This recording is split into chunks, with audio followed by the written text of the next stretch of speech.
Tesla. Going on now at the White House Tesla AutoMall. It's the biggest sale of the year. Very safe, it's very strong, heavy. It's all steel, stainless steel. Come on down to Pennsylvania Avenue, just off Route 29, to get our best deal ever on a brand new Tesla. I want to make a good deal here. They have one, which is $35,000, which is pretty low. Get a Model 1 with a different panel and everything's computer. This is a different panel than I've had. Everything's computer. So don't waste your time going to those other Tesla dealerships with riots and flaming Cybertrucks. You gotta come down to White House Tesla AutoMall. I love Tesla. You gotta come down to White House TESLER AutoMall. This is really amazing. Tesla. Man, I am excited to get that first sponsorship of the pod. Bruh. Shout out to White House Teslers. We got to go to White House Tesla on Pennsylvania Ave. Shout out to the listeners. Welcome to Pardon the Politics Podcast, Season 2, Episode 11. I am your co-host, Jeezy, along with my brother and my partner in politics, Manny. Manny, what is good? You ready to go down to Pennsylvania and get that Tesla, brother? Bruh, I need the... Look, I was debating a Tesla, but these Teslers, where everything's computer, bruh, how could I not? How could I not? How could I not, bro? Bruh.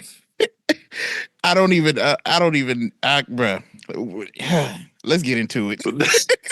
Hey, listeners, how y'all doing? Shout out to our listeners. Welcome. As you can probably see, what type of time we gonna be on this episode, because we have Teslas, we got Teslers, we got it all. And none other than our great president Donald Trump probably has a career in used sales, man. Used auto sales. This sounds just like the type of guy that would sell you a vehicle that was overpriced on a loan that had way too much interest. That was going to break down probably within the first 14 days after you got it off the lot. Bruh. So I remember in college, so in between my Dodge Stratus. Yeah, No. Yeah, no. The Dodge Stratus, right as I got the Ford 500. RIP to the OG. Bro, the OG. Man, the stories and the lack of brakes and brakes on that car. But my credit was kind of not great. Yeah. And I went out and got this $10,000 Ford 500. I thought I was doing something. That credit card like APR. I said, oh no, absolutely not. Right. Nope, not like this. No. Absolutely. By the time you finished paying it off, you would have bought 3 of them. Bought 4 of them. So, man, yeah. For our listeners, that was a little bit of a snippet of the commercial for the White House AutoMall for Tesla on March the 11th. As you can guess, and we talked about it in our previous episode, that things hadn't been looking up for our buddy Elon Musk, and Tesla or TESLER down bad. Was down bad. Down bad.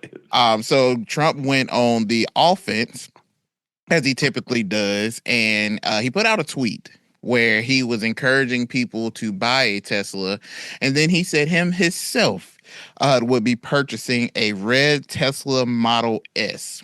But I did not foresee, in my Doctor Strange way of looking into the future, that the next day on the 11th, we'd be rolled out with a showcase on the southern lawn or the south lawn of the White House, a Tesla showcasing. And boy, did this deliver. And before we continue with that, I do want to point out, because we try to be as fair and as balanced as we have. Other automakers have come to the White House and showcased their vehicles before. But this one was funny. This one was funny. No, this one brought us some... brought us some gems. First of all, Trump can't remember the last time he's even been behind the wheel of a car. He's probably the only wheel that he's been behind in probably 15, 20 years have been a golf cart. Right. At most. Not ignoring the fact that he's rich. You're the president. For sure. You're the president. You can't drive cars anymore. That is not a knock on the man's success of why he has not been behind a wheel. You become president, guess what? You don't have to deal with traffic anymore. And you know what? Not a problem. I would love that for myself to not deal with traffic. Right. So in this move, as you all know, there have been recent attacks on Tesla and the decline of its stock. So this was a move for Trump to help his buddy Elon out. Elon's been scratching his back, so I guess now it's time for him to return the favor. Well, and some of what I'm hearing in the interwebs about how this came together is apparently, allegedly, Elon was feeling quite emotional, just like Carl Thomas emotional. Why this lady won't leave her family and be with me?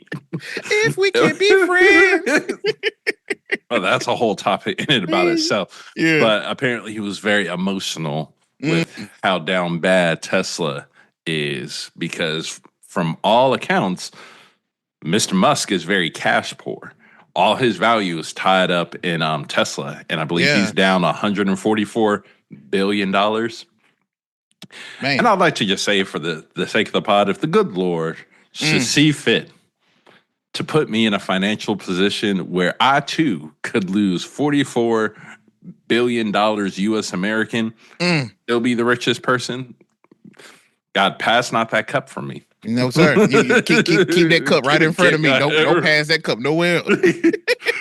But yeah, so apparently he was down bad and trying to prop up Tesla, and it's rough out there. Hey man, it's rough out in them streets, man. Trump went on to, basically say that his boy, that he was an incredible patriot, and that, Elon's done so great for the country, and just this whole movement against Elon is just so wrong. Which I want to point this out to our listeners. Now, remember now, it was brother Donald Trump that told us that Biden was trying to take all our cars and make us drive all these electric vehicles. It was a mandate to have them. He talked about how bad they were and how terrible they were. And then in great Donald fashion, we see this switching of the sides. And now he's encouraging people to buy them. And I first want to say this, and that in his little commercial, whatever, he said that 35,000 was really, really low. I don't know if he knows the demographics or where the lines are drawn in for Americans, but there are quite a few Americans who cannot afford a $35,000 car, sir. You looking at somewhere between a $400-$500 a month payment if you're lucky, bruh. That ain't happening. And your voting base, the U.S. allegedly right now is begging Denmark to send us eggs. To send eggs. Send the eggs, man. If we complained about egg prices, I'm pretty sure that we ain't. Tesla should not be. Look, Dave Ramsey would have a fit. You complaining about eggs, but want to buy a Tesla, bro? That does not sound right at all. And the crazy thing about it, in this whole AutoMall showcasing on the South Lawn, Elon said that I can't remember the exact number. Oh, he said that he had plans to double Tesla's U.S. vehicle output within the next 2 years. Sir, might not be a wise thing to do. As a TikTok I saw earlier this week said that at the rate that Tesla is going, we'll be able to go to the clearance section at TJ Maxx, Ross, and we'll be able to get one of them Teslas on one of them back racks. So in Raleigh, there is a Tesla dealership, and Friday I'm driving home, and it is lit. It is like both sides of US 70. Flags, signs, people honking, yelling. I feel bad for anyone who is heading to the Tesla dealership to get your tires rotated. Oh, bro, because they let you know they're not pleased with the actions of Mr. Musk. And I think we talked about it in our previous episode. To what you're saying, Manny, there is a whole movement collectively going on nationwide in these protests, and they're using the hashtag Tesla takedown. And like I said, this has been unfolding all across the United States, and what they're doing is they're targeting these Tesla showrooms and expressing their discontent. So there's the problem: is that it's not that people don't like Teslas or don't think that they're in cool cars or they are beneficial or what have you. The problem is that people are not happy with Elon Musk, his involvement in the federal government. And that's where all of this is stemming from. And like we said in a previous episode, to Elon's point and what you have said before about him winning capitalism, at what point are you tipping your toe in a pond full of piranhas?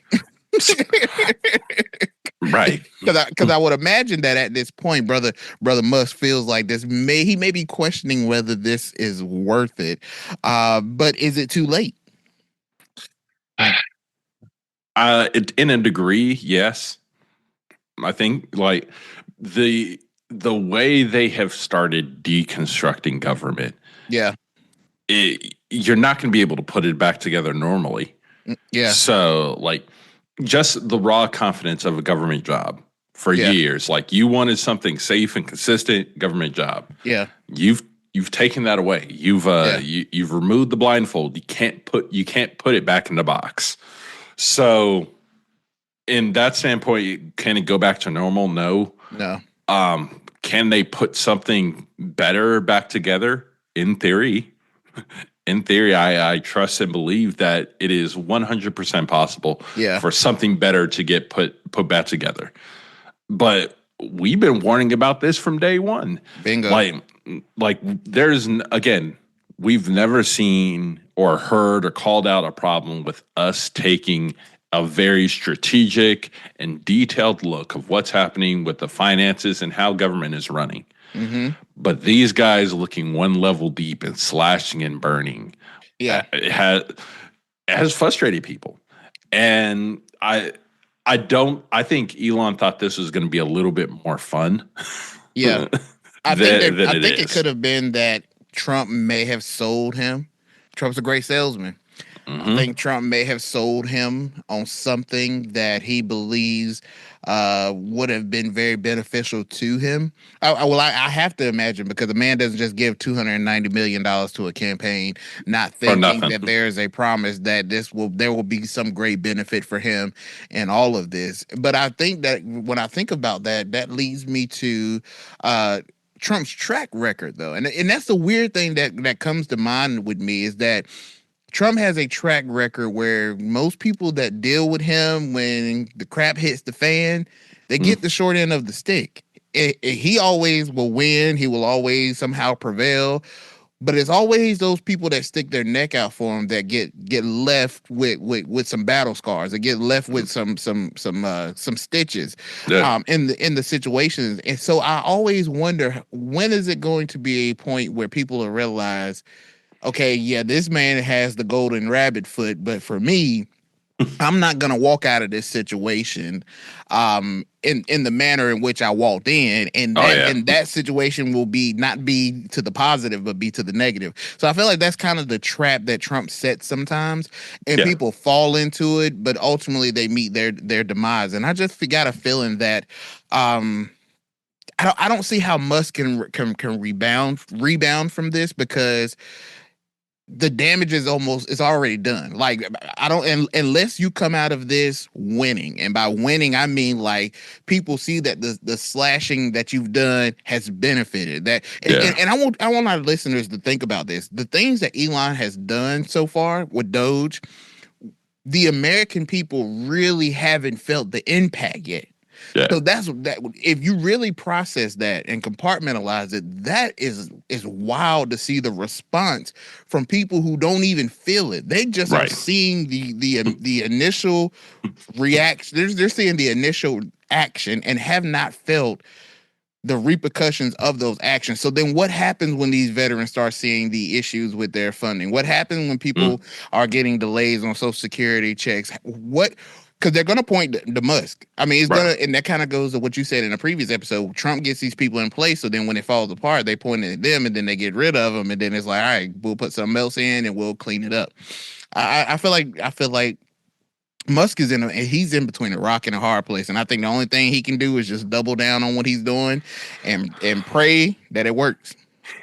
Yeah, I mean the only way path forward for him is straight through, Bruh, straight through. straight through. Yes. Now, I think here's the question: as they start their work digging into the IRS, because that's the big agency they're in right now, Mind you, during tax season. Bruh, done. Look, I'm already not getting right, Bruh. I hadn't even filed mine yet because I'm scared, bruh. Bruh. I already know what's gonna happen. I already know what I'm gonna have to do, but now with all this stuff, I don't know how much more I'm really gonna have to do. I mean, the question I think Elon and his team had that they need to confront right now is: have they learned lessons from U.S. aid? The Department of Education, have they learned lessons there? The incident with the CIA black site, releasing the FAA people, the people who are managing the nuclear stockpile. Have they learned the lessons as they step into these agencies to do it better? Because at this point, you even have Trump starting to now having to speak out against it, like, hey, we need to be a little bit more precise as we're doing this. Yeah. So I think what I'm getting ready to say is getting ready to be a very rough comment, but I like it. Let's go. Let's go. I don't want Trump to fail, because if he fails, ultimately the American people fail. Yeah. But in no way do I actually think I want him to be successful at any of his plans. Yeah. So I'm kind of like, where's it's the a weird popcorn? space. Yeah. like if I know you fail, I know it's going to be bad on me. Yep. But if you succeed, I don't think it's going to be good on me as well. So what do I do? And I think that's the paralysis a lot of people are in, and that's a lot of anger that you're seeing not only at all these Tesla dealerships across the U.S., but you're seeing them at the various town halls representatives are starting to do. We had a clip. We had Chuck Edwards. Yeah. And Chuck Edwards here in North Carolina. So he is in Western North Carolina, Asheville area. Now, even though it includes Asheville, this is a very, very conservative district. This was the same place that both Madison Cawthorn and what was Mark Meadows both represented. So you're talking about a very conservative district, and people were not happy. And let's play a clip from that interaction. From protesters outside to angry constituents inside, Thursday night's town hall in Asheville with Congressman Chuck Edwards was, in a word, hectic. Chuck Edwards going against the wishes of Republican leadership, who asked members to avoid public town halls in recent weeks. I'm proud of what Republicans are accomplishing right now, and I want the opportunity to talk about that. Edwards starting with remarks on Hurricane Helene recovery efforts and recent votes in Washington, but was quickly interrupted. I was proud to vote recently for the House budget resolution, which provides the framework. And you wonder why folks don't want to do these town halls. The congressman finishing his remarks despite those interruptions, but spent the majority of the evening fielding questions about the Trump White House and his advisor, billionaire Elon Musk. I want to ask him what he is doing to control the problem of the president usurping Congress's constitutional right to allocate funding. Folks should have the right to voice their opinion, and I'm okay to hear that. And yet, and you know what? Geez, I'm gonna give it. But first off, shout out to Queen City News who we got the clip from. First up, big ups to Chuck Edwards. Oh, definitely. To defy leadership and say, you know what, I'm gonna go stand in front of my people and hear from them. I believe that was the right correct thing to do as a representative. Yeah, I don't think you had any other choice. Right. Now on the flip side, and now that we got that out the way, boy, these people going to these town halls and they getting the best Kingford match. Like they coming with the bags and they raking coals under everybody. my understanding is that this town hall could fit somewhere between 300 to 400 people, and close to 1,700 showed up. Protested outside and made it very rough for Representative Senator Edwards Representative Edwards to get out of the town hall. From what I'm seeing in numbers, there were 300 that were actually inside the auditorium. But when they got outside them doors, there were over 1,000 people outside waiting. In this area, this district that this town hall was in, it wasn't just about the Hurricane Helene recovery. There were a number of things that these people were angered about. It was the trade war. We've talked about that a lot on previous episodes, these trade wars with tariffs going back and forth. And I think that's a tricky thing, too, because I don't think a lot of people understand how tariffs work. And then you hear they're here, you hear they're taken away, you hear they're up, you hear they're down, they're here. And I've said this before. Summer's about to hit. Spring's about. I think spring is this week, if I'm not mistaken. The start of spring is this week. It's time to get out. People gonna start trying to get outside. Families are going to try to get outside. And right now, I believe nationally, the only thing that is down is gas prices. I think gas prices are slightly down, but it don't matter if gas prices are down if it costs me just about double to feed my family if we decide to go to the beach. But the trade. It's okay. But it's okay because I got my Tesla. Bro, I got my Teslas. We can get some good. Everything we get a ham and cheese and some bread, and we can just use the motor, use the battery in it as a George Foreman griddle. we can watch Netflix because everything is computer. Everything panels, amazing. You never seen nothing like it. Nothing like it. But they were outraged and angered about the trade wars, the administration's handling of the Hurricane Helene recovery, which here in our great state of North Carolina, we've seen Josh Stein talking about that in his State of the State and how they're trying to do everything they can to handle and get a grip around that.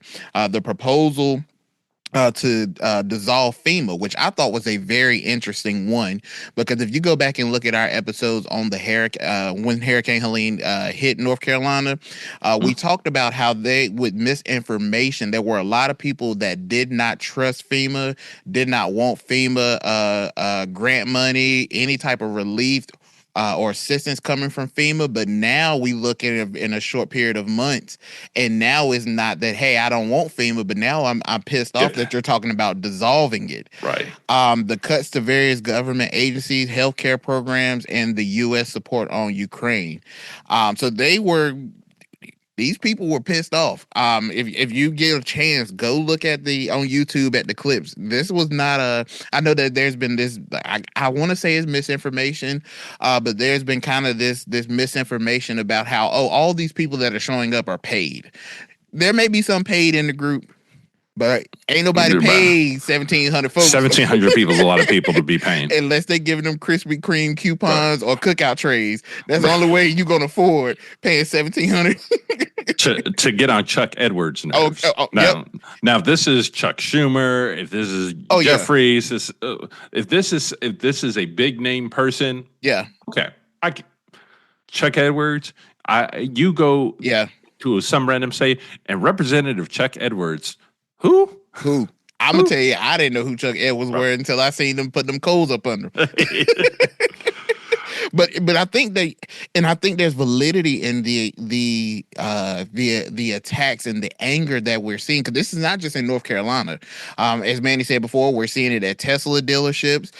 We're seeing it at town halls. There was one in Michigan that happened where basically they had to change it to just telephone to now it's been advised by leadership from Mike Johnson that if any of this happens, it goes on, it needs to be just virtually to kind of calm it down a little bit. But even in that, Mike Johnson has made it known that he has advised his Republican lawmakers to forego any in-person town halls because of this organized disruption.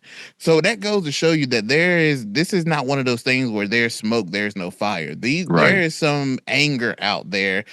And again, to the point that I made before, the people that are angry have not yet seen the implications of these decisions. So can you imagine if these things, if Trump and Elon Musk fall flat on the things that they're doing and they put a significant impact? I don't even think the impact got to be significant, honestly. No. Because veterans don't play. If a veteran, my dad is a veteran. Trust me, I've seen him try to go get something and they say, sir, you got to come back tomorrow. Oh, it's on and popping. But I think the inflation reports came out this week where we were like 2.8, 2.9. Yeah, 2.8. I think it was. You swing that 0.5, you swing that 1, you got a hot problem on your hands. Yes, sir. Yes, indeed. And what's the game plan? Like, you can't hide forever. No, you can't. So all this is going to set up is probably a bunch of people about to get primaried. Primary season next year is about to be wild. But this goes to the point that we were talking about before, Manny, is that you have these people that are, essentially just like Chuck Edwards. Trump don't have to come and answer to his people, but he does.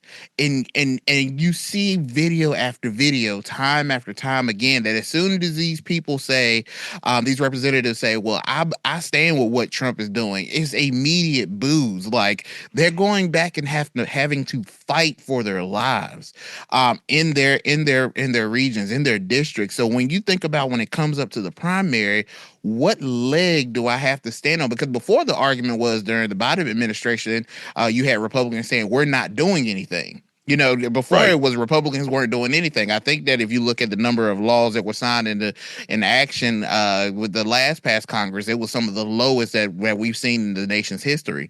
But now you're like, okay, we went from not really doing anything to now we're doing what feels like, or what people are internalizing as, we're doing all the wrong things.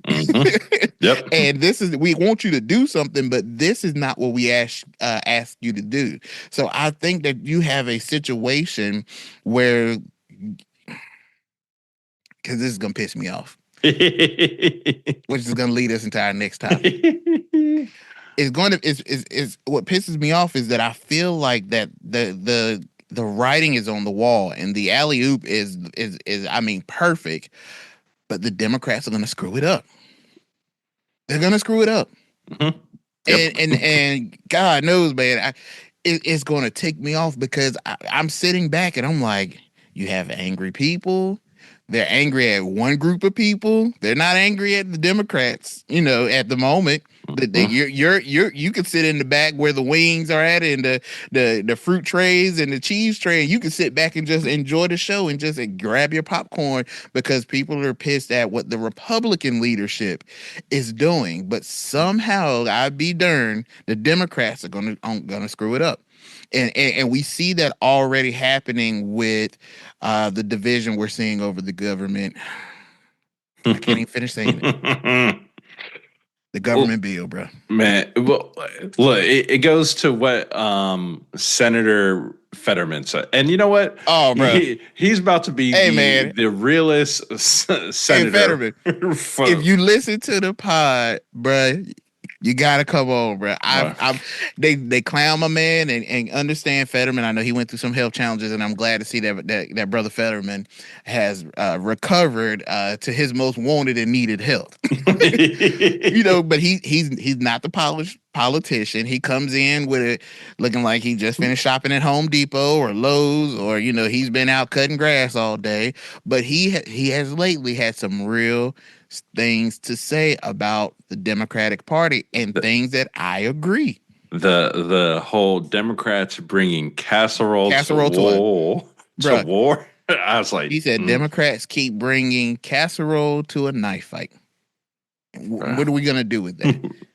So, as most of you may already know, in the prime season where the alley-oop is thrown at the right height, it's a no-brainer. This is just as clean as it could possibly be with the issues that the Republican Party, with Elon Musk, with Trump having, with trying to get their hands on, are wrapped around the issue they're having. You would think the Democrats will be prime and ready to seize the moment, but what happens? We have chaos. So they blinked. Bruh, they blinked. They blinked. So the Republican-authored government spending bill has led to significant turmoil within the Democratic Party. The bill, signed into law, and it has been signed into law by President Trump, funds the government for 6 months. So I know we had that here at the pod on our ticker that we mentioned about a month and a half ago that they need to get to work on this. And I will say this: shout out to Mike Johnson, because lately he's been able to check them off. He didn't have the votes with something before it even went to another round of voting. He was like, "Nah, y'all come back here in this room." He got it passed. Well, I heard Trump. They got Trump on the line. He slid that red phone across the desk. Donald would like to speak with you. Is Donald Trump running the country like Wilson Fisk? But I think you will. Look, if you are going to be like Trump is going to be, yeah. That's how you have to run government. You got to do it that way. You got to do it that way, because any other way is not going to work. It's not. And I was surprised because, and again, we will. This is a gamble because we will see. This is not I won't say it's as short of a term as I believe that recent spending bills have been, because I think this one you have about 6 months. The government's funded for 6 months. Yep. So we will see the implications of this government spending bill, but it reduces the non-defense spending by approximately $13 billion while increasing defense spending by $6 billion. And a major point of contention rose with the Democrats because Chuck Schumer, and this is one thing you got to realize: when Trump applauds a Democrat, there's some smoke there.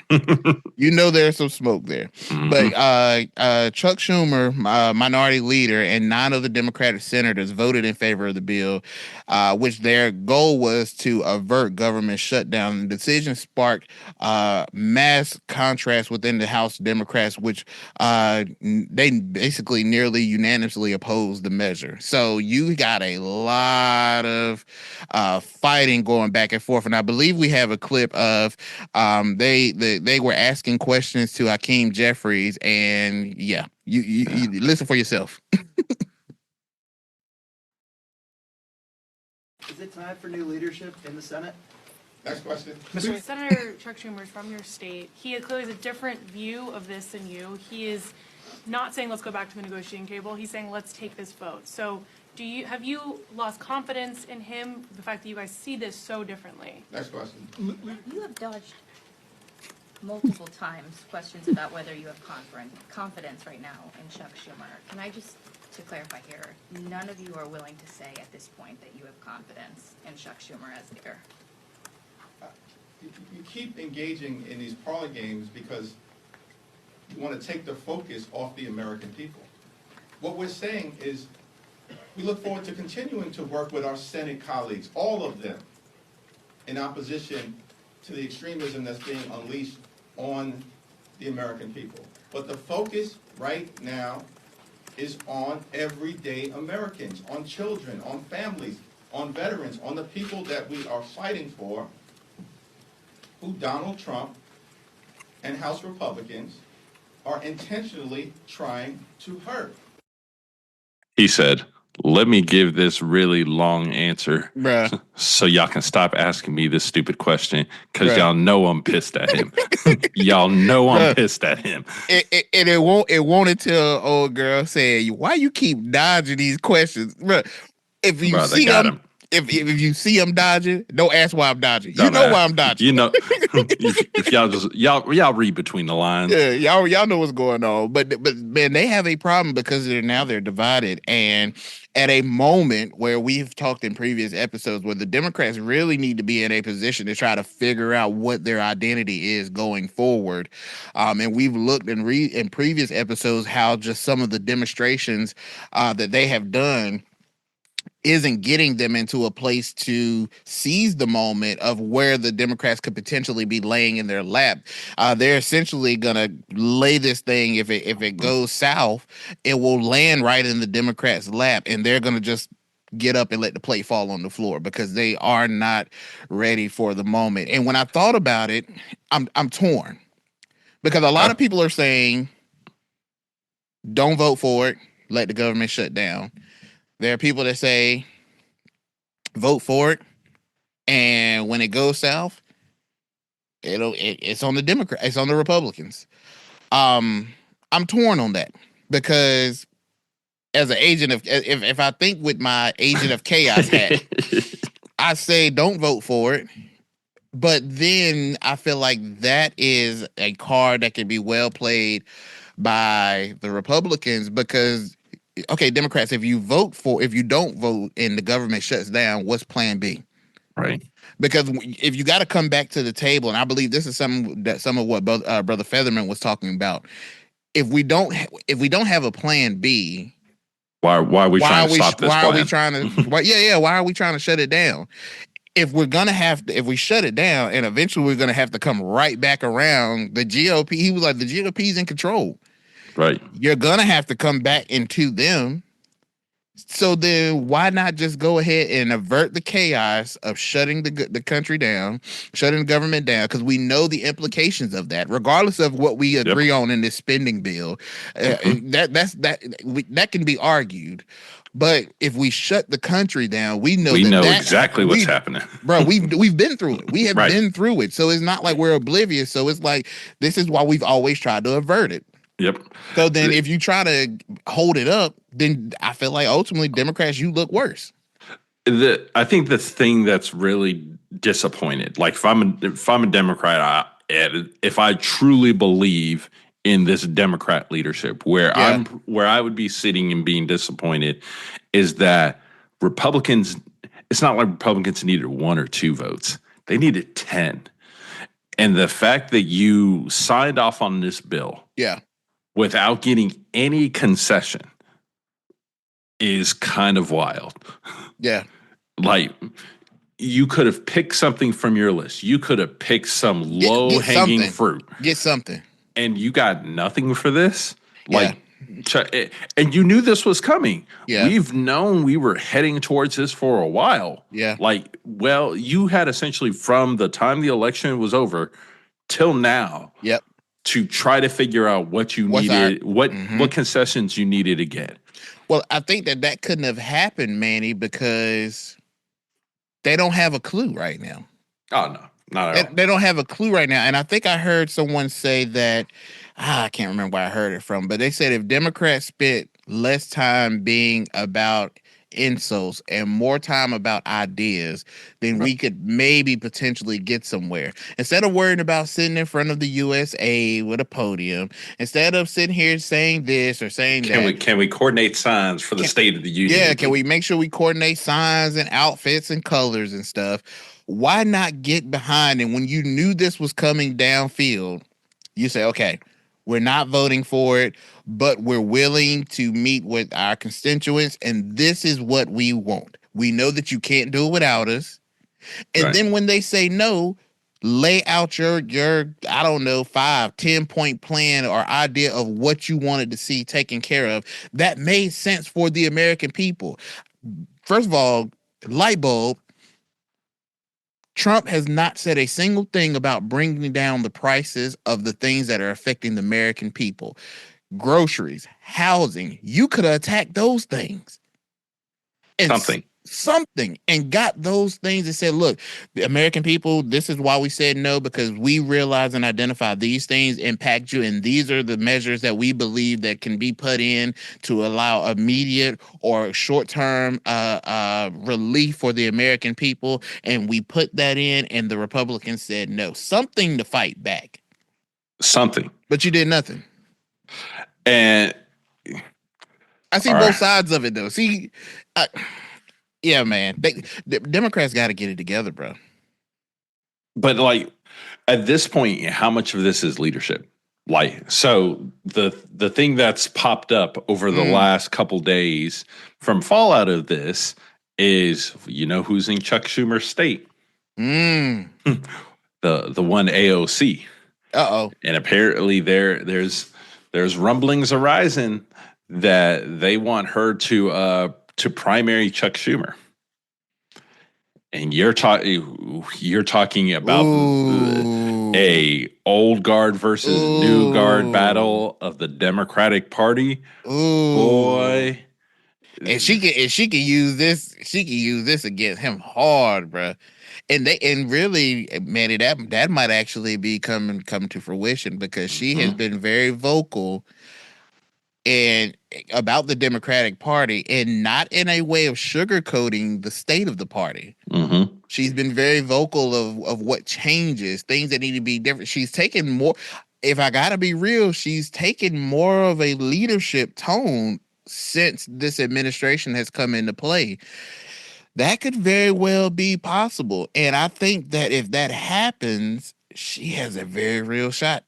And the one thing that AOC has done very well is to very seamlessly, but very intentionally migrate from, this might sound a little bit more disrespectful than it comes off, more where she stopped being a social media representative and started to try to be a real representative. She's to like, hey, this isn't all about what I can put out on social media. I'm still going to do that. That's still part of me, but I need to know how to move in these rooms. And you could tell there's a very she's learning. Yeah, she knows this. So I think it's time just in general progression. It's time for her to step up and take a shot. So it'll be very interesting to see how that plays out if there is a primary. Because, man, that's going to be a bloody primary. And I think that I think honestly, Manny, is needed. If the Democratic Party is going to reshape, retool, revamp, I think there has to be a death to the old and an uprising and rebirth of the new. And I think that there needs to be a real, true renaissance within the Democratic Party, because after the end of this administration, we're going to be in a very unrecognizable and unfamiliar state as a country. And I don't believe that either party can go into whatever our next phase of government is, if there's any left to have, that will be able to operate, manage, lead, govern as either party has done over the previous 4, 8, 12 years. Right. So, yeah, I think that things are heating up.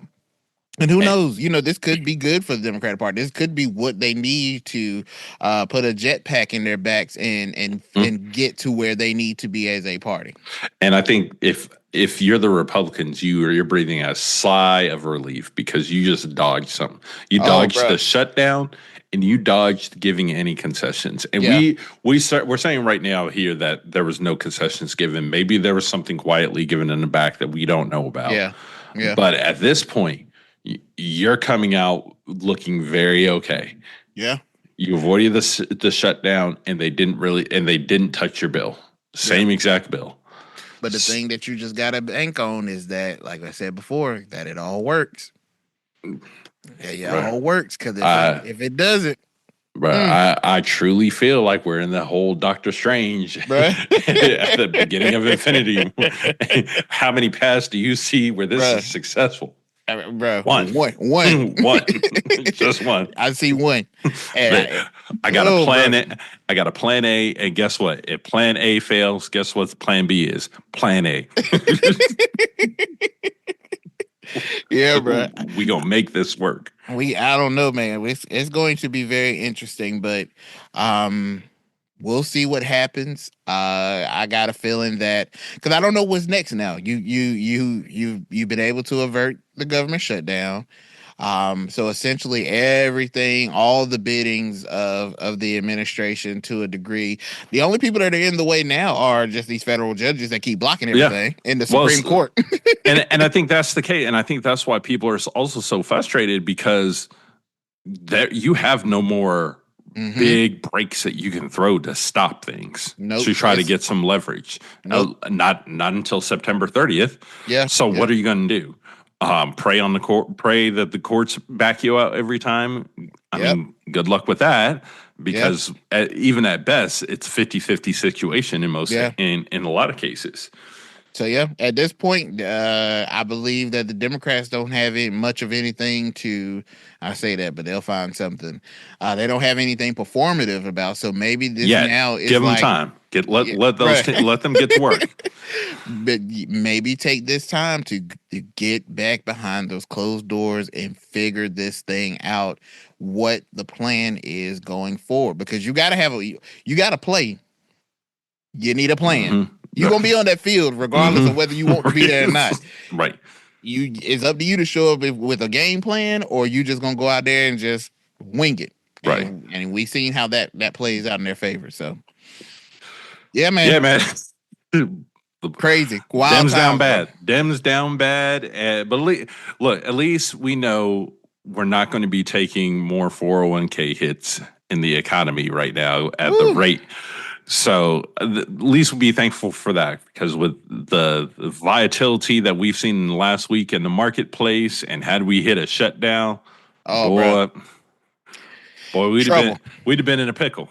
And since you say that, that's where we're at right now, in our pickle of the week.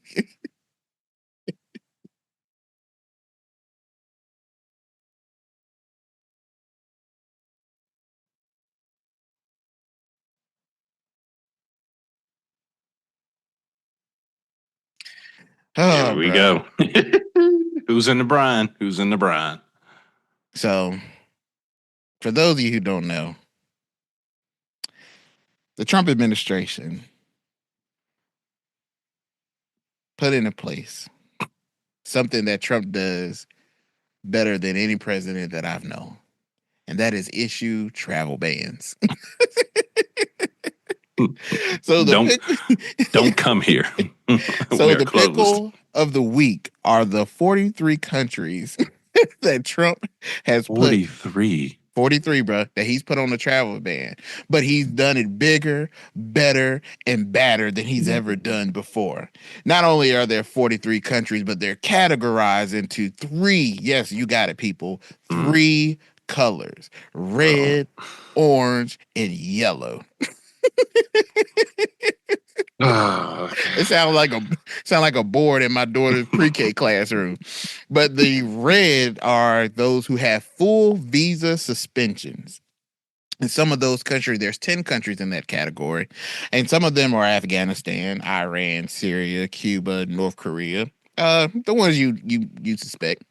Dang, I'd have thought Donnie would have been nice. Oh, North Korea at least brought them down to orange. Oh no, sir, not a chance. No, okay, let's have it.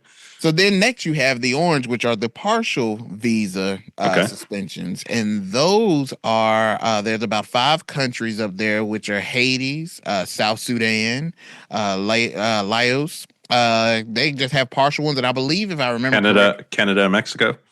They're not up there yet. They're not up there yet, but I got a feeling it's coming. But I believe I think that the partial visas, I can't remember the details on that one, but the yellow is the conditional measures, and there's about 26 countries on there, which is wild because Russia is on that list. Russia might be a little higher up, but come see, come.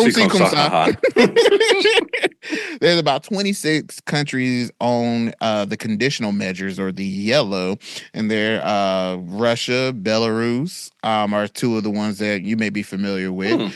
But they have been given 60 days. This is the conditional measure. They've been given 60 days to address identified security discrepancies.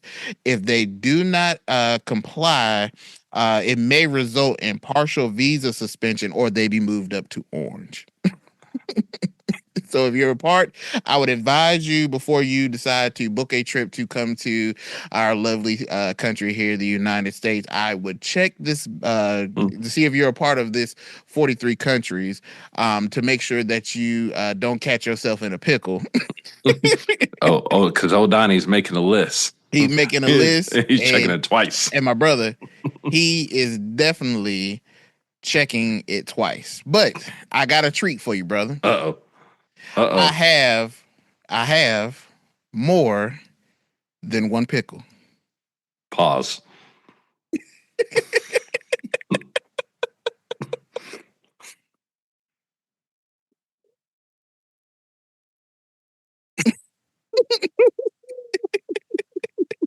I got two pickles for you today.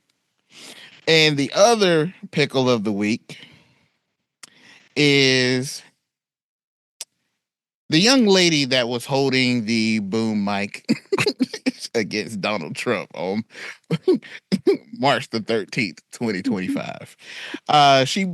He was talking at a press briefing at the Joint Base Andrews in Maryland, and he was struck in the face by a boom microphone as the reporters were asking him a question before he got on Air Force One. And if you haven't seen the video, you got to see it. Trump gave this lady the stare of death. Bro, she let the intrusive thoughts win. And she's like, bro, I don't know how it happened. Why do you have this mic that close to him? If you're familiar with boom mics are always in the scene, but you never see them. You never can see them. They're never in the scope of the video image or what have you, because they're not supposed to be that close. I don't know if somebody pushed her. I don't know if she tripped. I don't know, like Manny said, that thought came and she just But Trump closed his eyes. He leaned back slightly. And then with a raised eyebrow, he gave him the people's eyebrow. He said, she just made TV tonight. She just became a big story tonight. Now, I don't know if he said that because of the incident or that she may be found dead. They about to deport her. We do not know her name. It says that the identity of the microphone operator remains unknown. She has not come forth to claim that she was indeed a part of this incident. Tis I, the great microphone bed. And for all we know, there is a potential that she is no longer operating both the mic or operating, period. I'd have got on that first plane to Canada. Oh, bro. Bro, let me get up out. Which one of these countries on this ban list so I can make sure I ain't even a chance I can come back? Cool. Cool. I'm on the way. But yeah, she in the pickle because you can't just bop the president of the United States in the mouth with a microphone and live to tell the tale. And not in 2025. Bruh, not at all, bruh. So those are my two pickles of the week. Man. Bruh. So yeah, man, we are now at the end of our episode. And for our listeners, as you always know, at the end of our episode, we provide you with our spotlights of the week. So, my brother, what are your spotlights for the week? Well, I got two. Okay. I got two. We're first going to start off with our good man, RFK, over at Health and Human Services. Okay. And Brother K. You know what? He did something I liked. Uh-oh. He did something. I was like, oh, look at this. What's the saying go? A broken clock is right twice a day? Man, and you got, I think we landed on something. So there was a meeting with him and food executives, and it was around the FDA's GRAS loophole, GRAS, generally recognized as safe. And he is now pushing the food industry giants. So we're talking like Pepsi, General Mills, Kellogg, to remove artificial dyes and additives from products here in the U.S. Okay. So, and you're like, okay, so how does that apply with GRAS? So GRAS was a standard that was put in by the FDA for commonly accepted additives. And when I'm talking about additives in this case, I'm talking like sugar, baking soda, vinegar, basically base ingredients that we all agree what they should do. All the ingredients that make crack.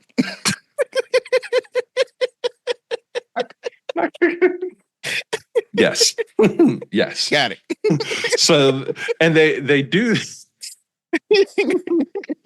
and they do this to make sure to make it less strenuous. So like anytime you want to release a different kind of cake that still has baking soda and vanilla, and you wouldn't have to do it because, hey, they're recognized as safe. But how these products are validated is industry experts have essentially said that, oh yeah, these things are safe. So you can go ahead and use them. So a couple of the additives that are under that GRAS, red 40, yellow 5 and 6, blue 1. So RFK is now pushing them to get these additives out of food. They're not supposed to be here. So I'm like, all right. Okay. I can get with that RFK. So that's my first spotlight. So we'll see it. This is going to take many years to play out. Yeah. But it's got to start. Best time to plan. I believe he did say like he would hope by the time that his term is up. Yep. That these things will be fully into play. So yeah, I mean, look, long game. I like that. He's looking at the long game. Best time to plant trees 20 years ago. Next best time is right now. So I'm glad we're picking up on that. I like it. And the second one. Also, we're going with the conservatives I've agreed with this week. Okay. Is Candace Owens. Clutch my pearls. So I was on the TikTok and she was talking about Mahmoud Khalid. And if you and again, apologies if I pronounced that incorrectly. I tried several times to make sure I got that right. But he is a former student at Columbia. He graduated this past semester with his master's from Columbia. He is a green card holding citizen here. Well, not citizen. He's a green card holder, so he is legally here. Well, what they have done is they have revoked his visa, and are trying to deport him. And he is married to an American citizen who is 8 months pregnant. Come on. So she was raising a lot of the questions around, okay, well, what did this guy do? Yeah. For us to revoke his visa, and B, to deport him, because it had been my understanding as well that everyone that the administration was targeting would have been here illegally and committed a crime. He has a visa that was current, so sounds like he was here illegally, and he had not been. So there have been back and forth with the administration on trying to figure out what's going on. Our press secretary denoted a couple things, and when she was directly pushed on it, is that Marco Rubio reserves the right to revoke anybody's visa at any time. Yeah. And so everyone's like, and there's a very small used precedent to be able to do it. Yeah. So everyone's like, okay. And they're like, and he's also helped lead protests on campus and distributed flyers across the campus threatening violence and everything. And it's real weird, but I'm gonna play a clip from Candace Owens's podcast where she talks about it a little bit, and I'm like, she's spot on when she's talking about the other materials that he distributed out. So that's the other piece, is that he was distributing materials, but no one's really seen those, and she raises questions on it. Not be prudent to just release those flyers? Wouldn't you quiet the noise immediately if what you're saying is true? And there's no reason for us to doubt that what you're saying is true. It's a different answer than everybody else is giving. You're saying he distributed materials that were in support of murder, I'm assuming. And therefore, by the way, I would imagine that he could have been arrested for that. It seems weird that he wasn't arrested by Columbia University, that he didn't get into any trouble with the police at Columbia University, but now he's in trouble with the feds. That seems like a remarkable jump there in the process. Why not release those flyers? Wouldn't that make sense to you? And are we supposed to all magically forget while this is going on that back in 2020, Bibi Netanyahu was sounding like a gangster, saying that he was going to get speech laws passed in America and any person that boycotted Israel would themselves suffer.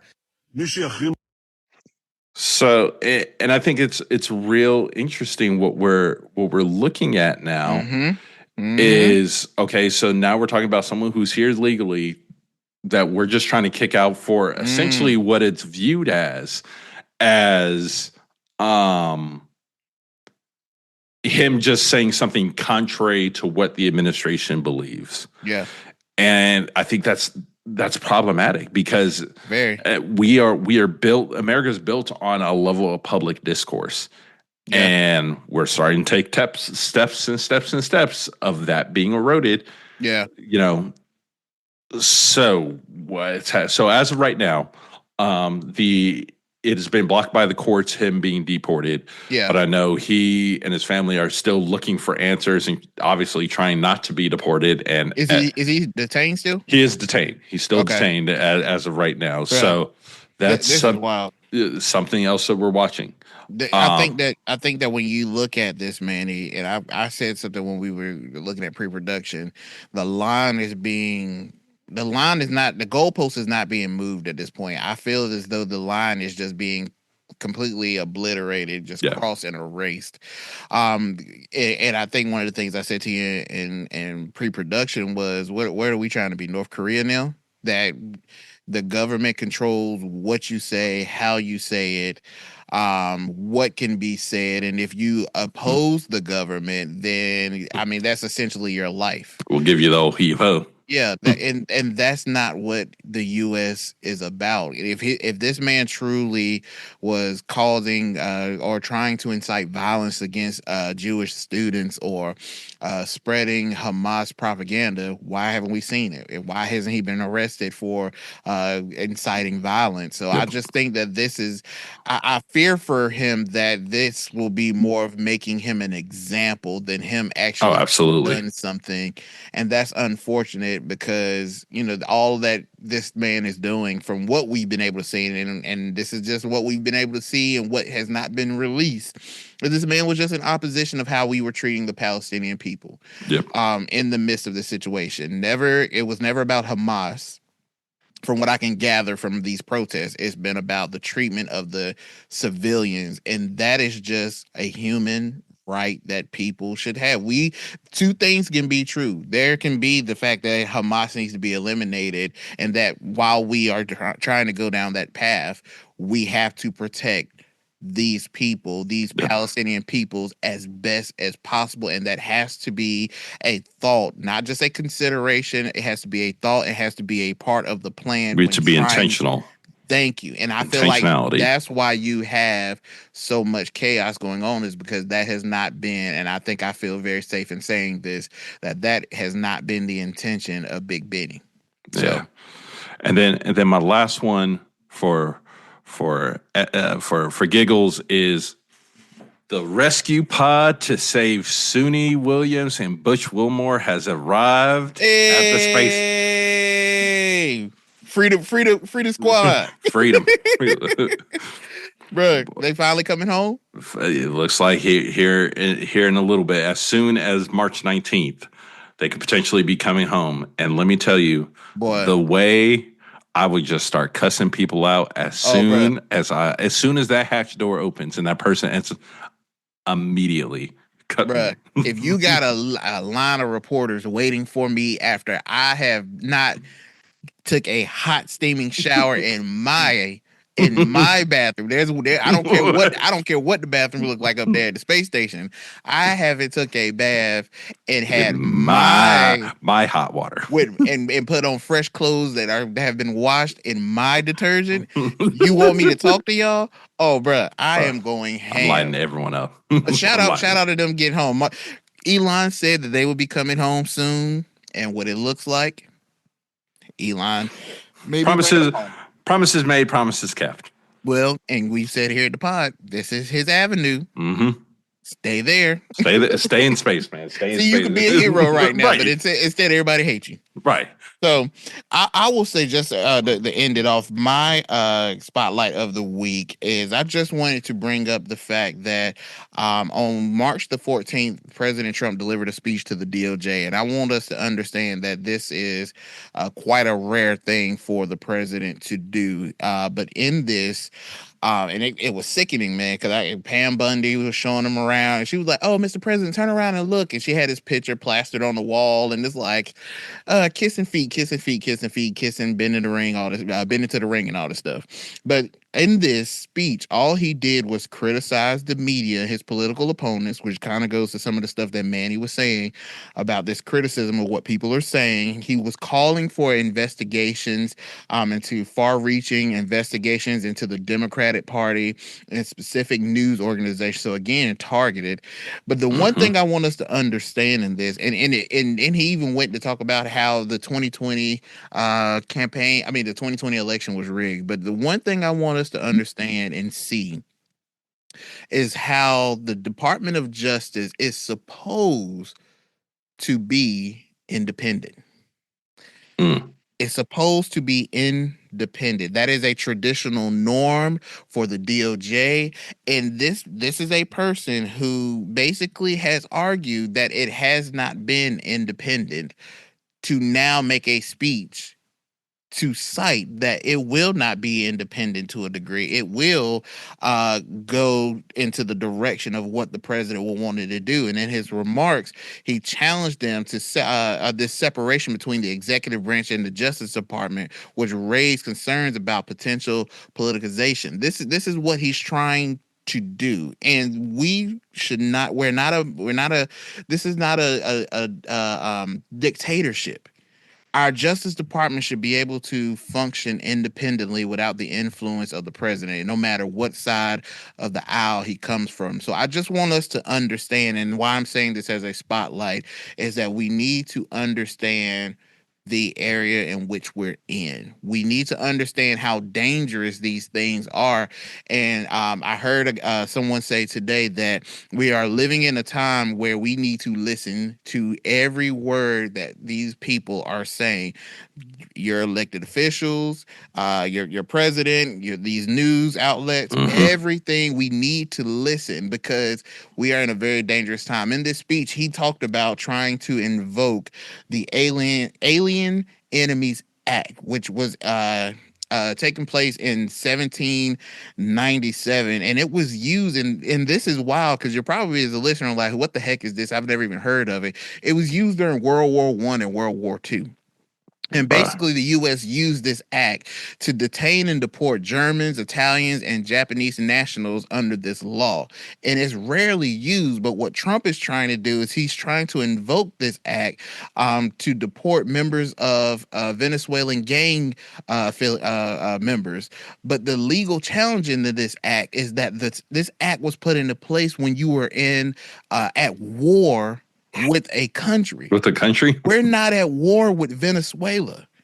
But this is the angle that he's taking, and he's at the DOJ spewing this and kind of trying to take what was in a traditional norm an independent department, now it being a dependent department upon what the president of the United States wants to do. So I just want us to understand. Keep our head on the swivel. Keep your head on the swivel.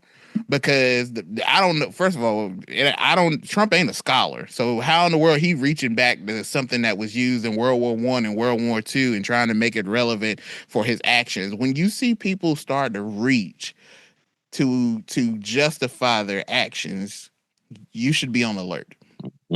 So that's all I'm gonna say. That's my spotlight of the week. Man. with that being said, we have reached the end of our episode. We appreciate you guys listening. Before I go, I forgot. We would be remiss. We want to mention there has been some devastation that has gone on recently in the Midwest and the southern part of the United States. There were recent tornadoes that outbroke over various countries. States. Countries. Sorry, I don't know, bro. I'm saying, you trying to break up the U.S. already? Man, look, I be listening to Trump too much. It got me tripping. But there was some devastation in Missouri, Illinois, Kansas, Indiana, Kentucky, Ohio, Tennessee, and Arkansas. Of just massive devastation and fatality. So we just want to say here at the pod that our thoughts and our prayers are with those that have been affected by this storm system that has just left a trail of destruction across these states. I believe at the time of this recording, it's been reported that at least 35 fatalities have been reported, but there are some areas that they have not been able to quite assess what the damages are. So we just want to just say that our thoughts and prayers are with those that are affected and impacted by this storm, and hopefully in the resources that you may be able that you may need, be it from your local government, from your state, and from hopefully the federal government may be available to you, so that you may be able to, in some shape, form, or fashion, put your lives back together as best way possible. Absolutely. So with that being said, that's the end of our episode. My brother, your heart and mind clear? You Hearts good? and minds are clear, y'all. All right. And like we say here at the pod, if nobody else loves y'all, boys here love you. Boys here at the pod, we love y'all. So thank y'all so much for tuning in. We're gonna put these mics down and we headed over to Pennsylvania Avenue to go get our Tesla. Get my I want all black. Yep. As they say, don't meet me there, beat me there. Beat me there. All right, y'all. We'll see you next episode. Take care. Take care, world.